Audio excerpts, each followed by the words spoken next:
Okay, let's take a look at lab 5.1.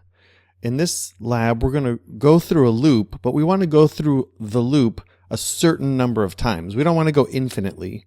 You can run an infinite loop on your computer and it will just run until your laptop runs out of batteries, or until you stop the program, or until the hardware degrades from the end of time, or a cosmic ray destroys the motherboard or something like that.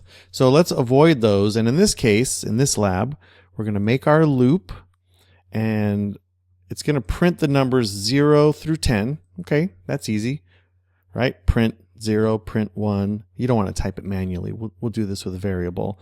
But then you also want to print that number times 2. So let's say that x is 2. You want to print 2, and then you want to print x times 2, and then you want to print x times 10. So the output's going to look like this over here. There's the number, and there's the multiplied by 2, multiplied by 10. There's the next number, multiplied by 2 and 10. There's the next number.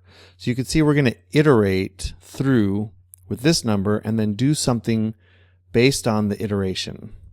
And we only want that to happen, you can see it's already in the multiply code 10 times. So make sure we go through all the instructions again before we start writing. Okay, we've got the multiply.py open. Now I copied all of the files from the book into folders on my computer, and I'm in the week 3 folder that has everything, all the labs from chapters 5 and 6. And we're only going to do videos for a couple of them, so the rest of them will be on your own.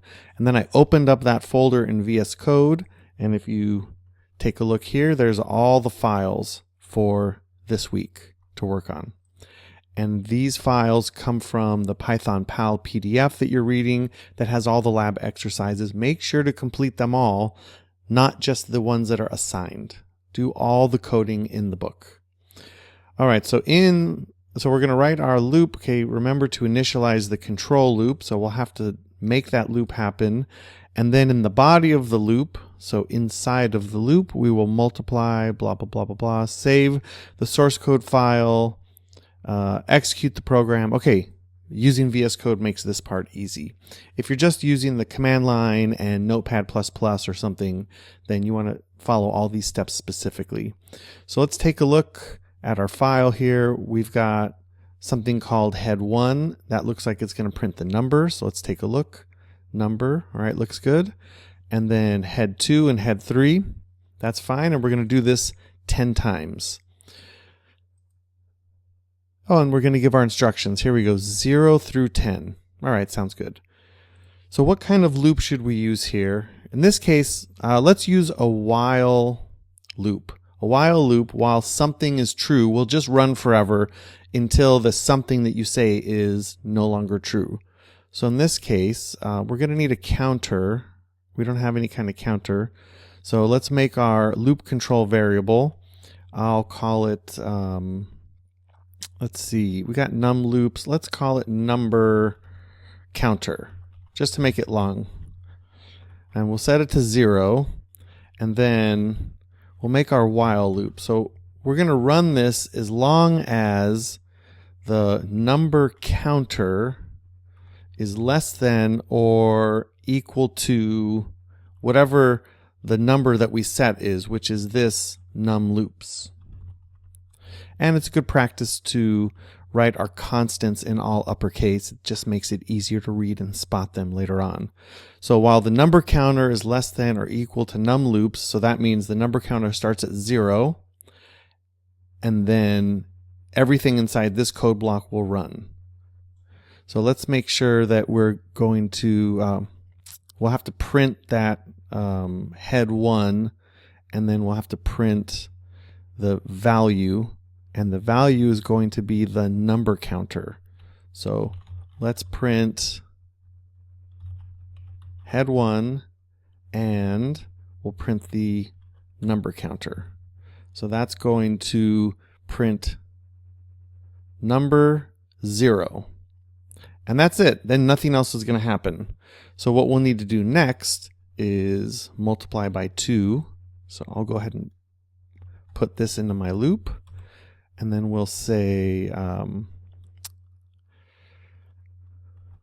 I guess we'll make one we'll say by 2 equals number counter times 2. Might as well do this down here. And we'll say by 10 equals number counter times 10. So then we can print head 1 and by 2. And then, of course, we can print, not head 1. It's going to have to be head 2 and by 10. It's going to print the wrong thing. So let's get up here. Make sure the by 2 is going to be the head 2. So then we're starting at 0. And we go into our code block. We say, is number counter less than or equal to 10? Yes, it is. So let's run the code. Print number 0. And then by 2 will be 0. 0 times 2 is 0. So it'll say by 2, 0, 0. And then by 10 will be 0. So by 10, multiplied by 10, 0.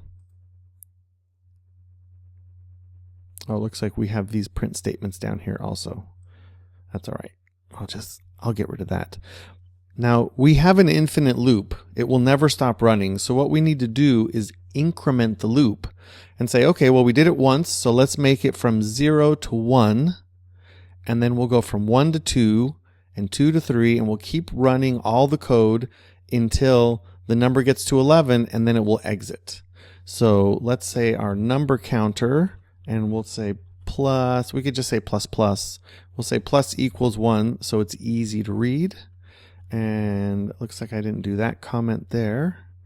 So let's save it, and we'll go ahead and run this. So I'll open up my Python terminal. I'll type Python multiply. Let's see what we get. Let's see, 0 to 10. Okay, that looks correct. Let's jump down. We'll pick the last one, so it goes up to 10, and this is correct, and then the program ends. And that's all we have to do. So now, to submit this, I'll take all my source code, so all of this, copy and paste it here, and then below that, paste all the output of the terminal.